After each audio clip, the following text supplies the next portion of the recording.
welcome to the Charlotte Hawkins Brown Museum. My name is Sonia. I'm the education coordinator here at the site, and we are standing in the biggest artifact that we have here in our collection.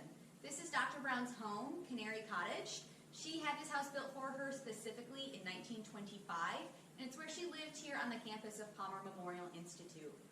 Dr. Brown was born in North Carolina in 1883 in Henderson, but her family moved up north to Cambridge, Massachusetts when she was young, which is where she spent the majority of her adolescence.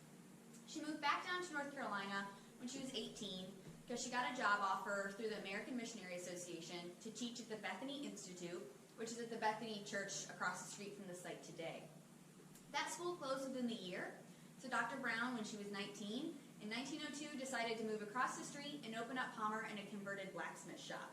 The blacksmith shop stood where the parking lot of the site is today.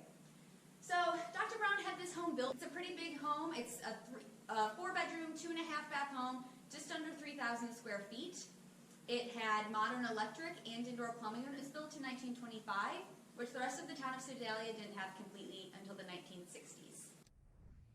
Dr. Brown lived in this home her entire career here at Palmer. In this house, she raised 3 nieces. The most notable niece was named Maria. Maria finished at Palmer, moved to New York City to play with the Duke Ellington Orchestra, where she was an accomplished vocalist. That's where she met her husband, who's Nat King Cole. So Nat and Maria got married in New York City, came back down here for a wedding reception and subsequent visits throughout their marriage, and Nat King Cole played this piano behind me.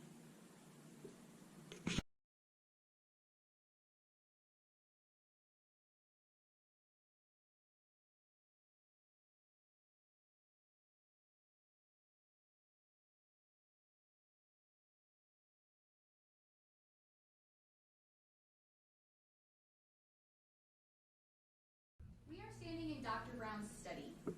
This is Dr. Brown's office furniture that was once in the Alice Freeman Palmer building, which was the main classroom building on campus. At this desk, I like to imagine this is where Dr. Brown wrote a lot of her speeches.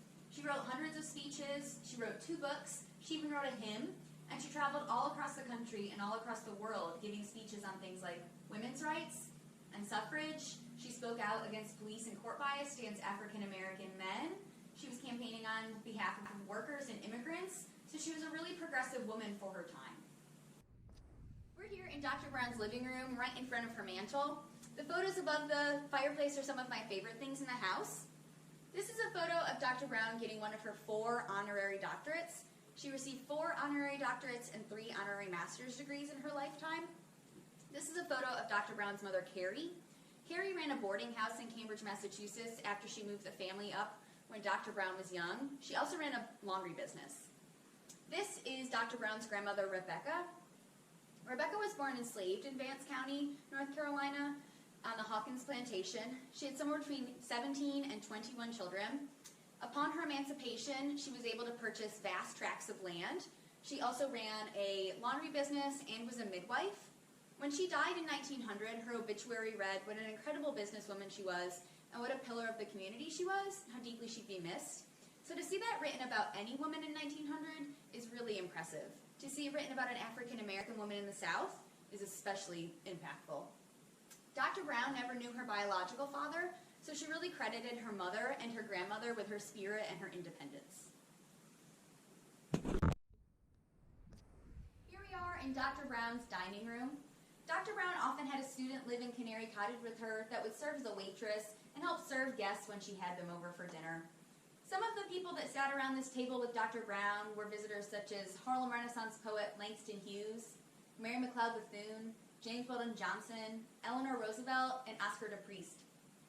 As you can see, we have the table set for a fairly formal meal. Dr. Brown really valued etiquette here at Palmer. She wrote an entire book about etiquette called The Correct Thing to Do, to Say, to Wear, and it's split into 3 sections: rules for home, rules for school, and rules for church. Dr. Brown used etiquette for her students as a racial uplift strategy. She knew her students were always going to be discriminated against because of the color of their skin, so she never wanted something as trivial as not knowing which fork to use at a formal meal to be something that would build on that discrimination that they were experiencing.